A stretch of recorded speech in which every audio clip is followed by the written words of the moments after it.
Welcome to Uma Siva kitchen. Today வாழைக்காய் பொரிச்ச குழம்பு தாங்க பார்க்க போகிறோம். சூப்பரான டேஸ்ட்டு, செம்மையாக இருக்குங்க. அந்த வாழைக்காவோட ஃப்ளேவர் வந்துட்டு நல்லா அந்த குழம்புல இறங்கி சூப்பரான டேஸ்ட்டாக இருக்கும். இது சாதத்துக்கு வச்சுட்டு சாப்பிட்டிங்கன்னா ரொம்பவே நல்லாயிருக்கும். வாங்க வீடியோக்குள்ளே போகலாம். அதுக்கு ஒரு கடாயை வச்சுக்கலாம். எண்ணெய் வந்துட்டு ஒரு 3 to 4 ஸ்பூன்ஸ் ஆயில் போட்டுக்கலாம். கடுகு உளுத்தம்பருப்பு எண்ணெய் காஞ்சதும் போட்டு நல்லா பொரியட்டும்ட்டு வெயிட் பண்ணுங்கள். இதில் வடகம் இருந்தால் கூட வடகம் போட்டுக்கலாம். வடகம் போட்டிங்கனாக்கா நீங்கள் இந்த கடுகு உளுத்தம்பருப்பு போடணுன்ட்டு அவசியம் இல்லை. ஏன்னா வடகத்திலே கடுகு எல்லாம் இருக்கும், கடுகும் உளுத்தம்பருப்பும் இருக்கும். ஸோ அதனால் நம்ம வடகமே டைரெக்டாக போட்டுக்கலாம். என்கிட்ட வடகம் இல்லை, அதனால் நான் அப்படியே பண்ணியிருக்கேன், கடுகே போட்டிருக்கேன். ஸோ வெங்காயம் வந்துட்டு ஒரு பெரிய சைஸ் வெங்காயம் நான் கட் பண்ணியிருக்கேன். அதில் பாதி வெங்காயம் வந்துட்டு இதை மாதிரி கட் பண்ணி மெலிசாக கட் பண்ணி போட்டு வதக்கிக்கலாம். மீதி பாதி வெங்காயம் வந்துட்டு நம்ம அரைச்சி தனியாக வச்சுக்கலாம். தக்காளி வந்துட்டு ஒரு பெரிய தக்காளி தனியாக அரைச்சி வச்சுருக்கேன். ஸோ வெங்காயமும் தக்காளியும் தனித்தனியாக அரைச்சி வச்சுக்கோங்க. நல்லா இது வந்துட்டு வதங்கட்டும்ன்ட்டு நம்ம அரைச்சி வச்ச வெங்காயத்தை போட்டுக்கலாம். அது வந்து அப்படியே நான் ராவாக தான் அரைச்சிருக்கேன், வதக்கியெல்லாம் அரைக்கலை நம்ம. ஸோ இது நல்லா வதங்கினதும் நம்ம அந்த வெங்காயத்தோட பேஸ்ட் வந்துட்டு போட்டுக்கலாம். நல்லா வதக்கி கொடுத்துக்கோங்க.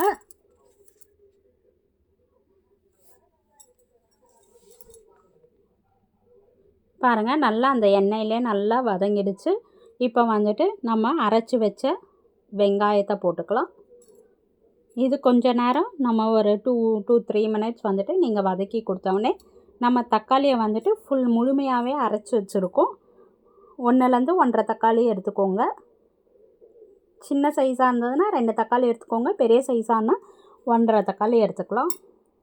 ஸோ அதையும் அரைச்சி இதை மாதிரி ஒன்றும் பாதியமாக தான் அரைக்கணும், நம்ம நைஸாலாம் அரைக்கக்கூடாது. ஸோ இதையும் நல்லா கலந்து கொடுத்துக்கோங்க. நல்லா கொஞ்சம் வதங்கட்டும். அப்புறம் வாழைக்காயை நம்ம வந்து ரவுண்டாக கொஞ்சம் மெலிசாக கொஞ்சம் திக்னஸாக கட் பண்ணி வச்சுக்கலாம். தோல் பீல் பண்ணிவிட்டு கட் பண்ணி வச்சுக்கலாம். இப்போ பாருங்கள், இந்த மாதிரி ரவுண்டாக வச்சுருக்க வாழைக்காயை போட்டு நல்லா வதக்கி கொடுத்துக்கோங்க. வாழைக்காயெலாம் சீக்கிரமாகவே நம்மளுக்கு வெந்துடும். அப்புறம் வீட்டில் அரைச்ச மிளகாத்தூள் தான் நான் போடுறேன், 1 ஸ்பூன் போடுறேன். உங்கள் காரத்துக்கு ஏற்ற மாதிரி நீங்கள் போட்டுக்கோங்க. மஞ்சத்தூள் கொஞ்சம் போட்டுக்கலாம். இது வீட்டில் அரைச்ச மிளகாத்தூள் தான், எதுவுமே வந்து கடை மசாலா கிடையாது. எல்லாமே ஹோம்மேடு மசாலா வச்சு தான் நம்ம வந்துட்டு இந்த குழம்பு செய்கிறோம். மோஸ்ட்லி வந்துட்டு நம்மளுடைய ரெசிபீஸ் எல்லாமே ஹோம்மேடு மசாலா வச்சு தான் நம்ம பண்ணுவோம். உப்பு போட்டுக்கலாம். உப்பு போட்டு நல்லா கலந்து விட்டுக்கோங்க. நான் மிளகாத்தூள் வீட்டில் அரைக்கிற மிளகாத்தூளில் மஞ்சள் போட மாட்டேன். ஸோ அதனால் மஞ்சத்தூள் தனியாக ஆட் பண்ணுறேன். உங்கள் வீட்டில் நீங்கள் வந்துட்டு மஞ்சளோட சேர்த்து அரைக்கிறீங்கன்னா மஞ்சத்தூளை வந்துட்டு தனியாக போட தேவையில்ல, ஸ்கிப் பண்ணிக்கலாம். கொஞ்ச நேரம் ஒரு 2 to 3 minutes நல்லா வதக்கி கொடுத்துட்டு தண்ணி ஊற்றி அந்த காயெல்லாம் வேகிற அளவுக்கு தண்ணி ஊற்றி நல்லா மூடி வச்சுருங்க. இப்போ பாருங்கள், சூப்பராக நல்லா நம்மளுக்கு நல்லா கொதிக்குது குழம்பு. இந்த இப்போது நீங்கள் நெல்லிக்காய் சைஸ் புளியை வந்துட்டு கரைச்சி ஊற்றலாம். பொரிச்ச குழம்புனாலே நம்மளுக்கு கொஞ்சம் தண்ணியாக தாங்க இருக்கும். ஸோ புளி தண்ணியை வந்துட்டு கரைச்சி ஊற்றிக்கலாம் நம்ம.